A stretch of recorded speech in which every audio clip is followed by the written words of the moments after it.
అలాంటి విరుద్ధమైన భక్తితో మనం ఏం సాధిస్తాం అంటే సాధించుతాం. మా ఇంట్లో అవసరాలు, మా అబ్బాయికి ఉద్యోగం రావాలి, లేదంటే మంచి బిజినెస్ రావాలి, కాంట్రాక్ట్ రావాలి, పెళ్ళైన తర్వాత ఆ అబ్బాయికి కొడుకు పుట్టాలి. మన కోరికలు ఇలా ఉంటాయి. మన ఈ ప్రాపంచిక అవసరాల మీదే మన దృష్టి ఉంటుంది. ప్రపంచం అంటే ప్రపంచము, ప్రాపంచిక విషయాలు, విషయభోగాలు, డబ్బు సంచులు, కీర్తి ప్రతిష్టలు, పదవులు, పూలదండలు, వినోదాలు, శృంగారం. వీటిని మించి ఏదైనా ఉందా మీ యొక్క ఆలోచనలో? మళ్ళీ ఒకసారి చెప్తాను.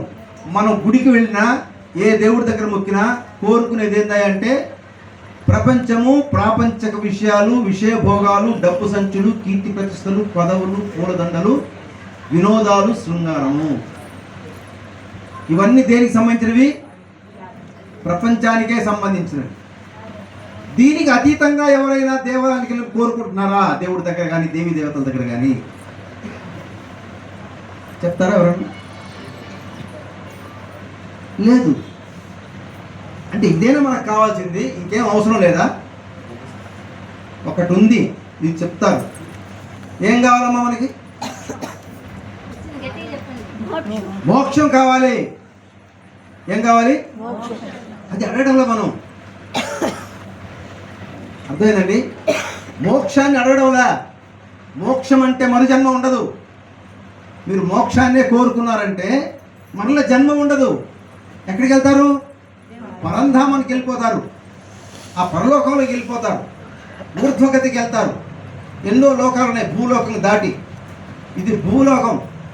ఉగ్రలోకము, స్వర్గలోకము, మహాలోకము, జనలోకము, తపలోకము, బ్రహ్మలోకము అని ఎన్నో ఉన్నాయి. వాటికి పోవట్లా. ఎందుకంటే మీరు అడిగింది ఇక్కడే ఉంది కాబట్టి మళ్ళీ ఇక్కడికే వస్తాం. అర్థమైందమ్మా? అదే మీరు మోక్షాన్ని కానీ అడిగితే ఈ లోకాలన్నీ చూడవచ్చు.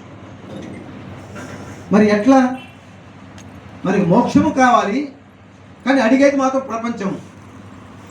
మీరు మోక్షం అడిగితే మోక్షం ఇస్తారు స్వామి. మరి దాన్ని పొందేది ఇది ఎలా? దానాల వల్ల, ధర్మాల వల్ల మోక్షం వచ్చేది కాదు. ఆ బ్రహ్మ భువనాలోకాః పునరావర్తినో అర్జున. నీవు మంచి పుణ్యకార్యాలు చేసి బ్రహ్మలోకం వరకు వెళ్ళినా కూడా మళ్ళా నీవు భూమి మీదకి రావాల్సిందే. కానీ అర్జున, మాముపేత్యతు కౌంతేయ, నన్ను కనుక తెలుసుకొని ఆరాధించావంటే పునర్జన్మ న విద్యతే, నీకు పునర్జన్మ లేదు. అర్థమైందా పాయింట్ ఇక్కడ? ఆ బ్రహ్మ భువనాల్లోకాః పునరావర్తినో అర్జున. నువ్వు ఎన్ని పుణ్యకార్యాలు చేసినా, దాన ధర్మాలు చేసినా, యజ్ఞయాగాలు చేసినా, నేను మంచివాడిని పేరు పెట్టు చెక్కున్నా, నువ్వు పోయేది సద్గతి, పుణ్యలోకాలకి పోతావు. ఆ పరంధామానికి చేరుకోలేవు, పరమాత్మలో ఐక్యం కాలేవు. పరమాత్ముడు చెప్పాడు ఈ మాట. కానీ మా ఉపేత్యతు కౌంతేయ, నన్ను తెలుసుకుని నువ్వు ఆరాధించావంటే పునర్జన్మన విద్యతే, నీకు మరలా పునర్జన్మ లేదు. అంటే మనం ఎవ్వరూ మోక్షాన్ని కాంక్షించడంలా. ఈ ప్రపంచంలోనే పుడుతూ, ప్రపంచమే కోరుకుంటూ, ప్రపంచంలోనే ఉంటూ మరలా ప్రపంచంలో తిరిగి వస్తున్నాం. అంటే చనిపోయిన వాడి గురించి ఏడుస్తుంటాం కదా మనం. ఎక్కడికి పోవట్లా. ఎక్కడికి వస్తున్నాడు? మరలా మళ్ళీ భూమి మీదకి వస్తున్నాడు. అర్థమైందమ్మా పాయింట్? నేను డిగ్రీలో చదివేటప్పుడు జనరల్ నాలెడ్జ్కి వస్తుంది అనమాట. ఏంటి? భారతదేశంలో ఎంతమంది జనాభా అంటే అప్పుడు 60 కోట్లు. 60 కోట్లమ్మ. 60 కోట్లు. ఇప్పుడు ఎంత జనాభా ఉందో తెలుసా భారతదేశంలో? 140 కోట్లు. ఎలా పెరిగారు? పోయిన వాళ్ళు మోక్షమైపోతే మళ్ళీ పునర్జన్మ లేదంటున్నాడు. కానీ పునర్జన్మగా మళ్ళీ మనం వచ్చేస్తున్నాం ఈ భూమికి. అర్థమైందా? పునర్జన్మ ఉన్నట్లయితే మనం మళ్ళీ భూమికి రావాల్సిందే. ఏదో 84 లక్షల జీవరాశులు ఏదో ఒక జీవరాశిగా పుట్టాల్సిందే. కానీ ఎవరు మోక్షం అడగలేదు కదా. ఇప్పుడు నేను అడిగిన ప్రశ్నకి ఇక్కడ ఉన్నటువంటి 100 మందిలో కూడా ఎవరు మోక్షం అడగడంలా, కాబట్టి ఎవరు పరంధామానికి చేరుకోవడంలా. అందుకని అందరూ తిరిగి భూమి మీదకి వస్తున్నారు. ఇటు జంతువులు, క్రిములు, కీటకములు, జలచరాలు, పక్షులు జంతువులుగా మారి చివరి జంతువు అయిన తర్వాత మళ్ళీ వాడు ఏ జంతువులో మనిషిగా పుడతాడు. జంతువు తర్వాత 4 కాళ్ళ జంతువు తర్వాత మనిషిగా వస్తాడు. అట్లా జంతువులు ప్రమోషన్ అయ్యి మనుషులుగా వస్తూ ఇక్కడ పుట్టిన వాళ్ళు పరంధామానికి పోకుండా మరలా జన్మలు తీసుకుంటూ ఉంటే 140 కోట్లు కాకుండా 240 కోట్లు ఇంకేమవుతారు? కాబట్టి మనకి భగవద్గీత అంత క్లియర్గా చెప్తున్నా, ఇది పట్టుకున్న వాడికి మరలా జన్మ ఉండదు అని చెప్తున్నా కూడా మరలా మనం జన్మలు తీసుకొని భూమి మీదకి వస్తున్నామంటే మనం జ్ఞానంలో ఉన్నామా, అజ్ఞానంలో ఉన్నామా? ఆలోచించండి ఒకసారి. మనం జ్ఞానపరంగా ఎదిగితే మరలా మనకు జన్మలు ఉండవు.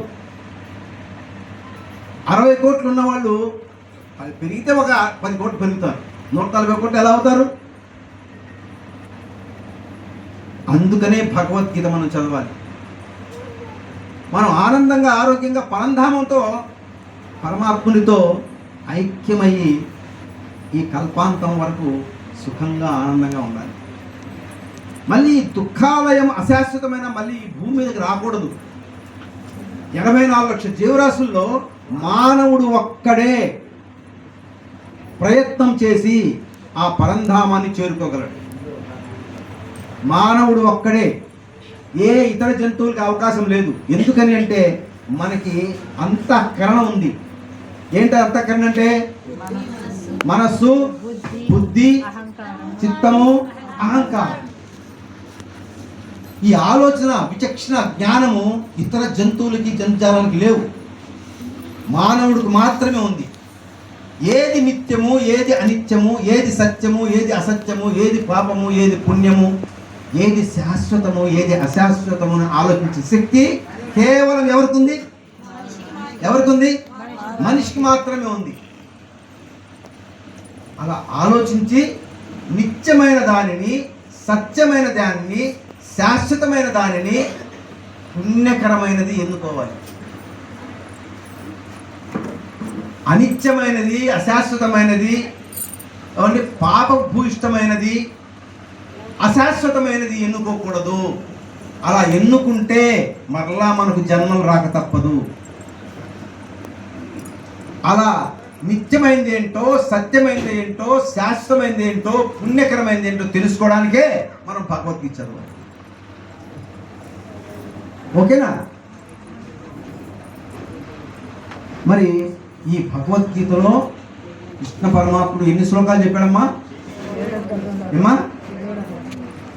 574 శ్లోకాలు కృష్ణ పరమాత్ముడు. 574. ఈ 574 శ్లోకాల్లో ఒక్కొక్క శ్లోకంలో ఒక సందేశం ఉంటుంది. 4-5 సందేశాలు కలిసి ఉంటాయి. మొత్తం ఉడామరిగా తీసుకుంటే 1000 సందేశాల వరకు ఉన్నాయి కృష్ణ పరమాత్మ చెప్పింది. ఇది ఒక శాస్త్రం. ఇది ఆషామాషి పుస్తకం కాదు. ఇది చదివి పారేసే పుస్తకం కాదు. కాలక్షేపం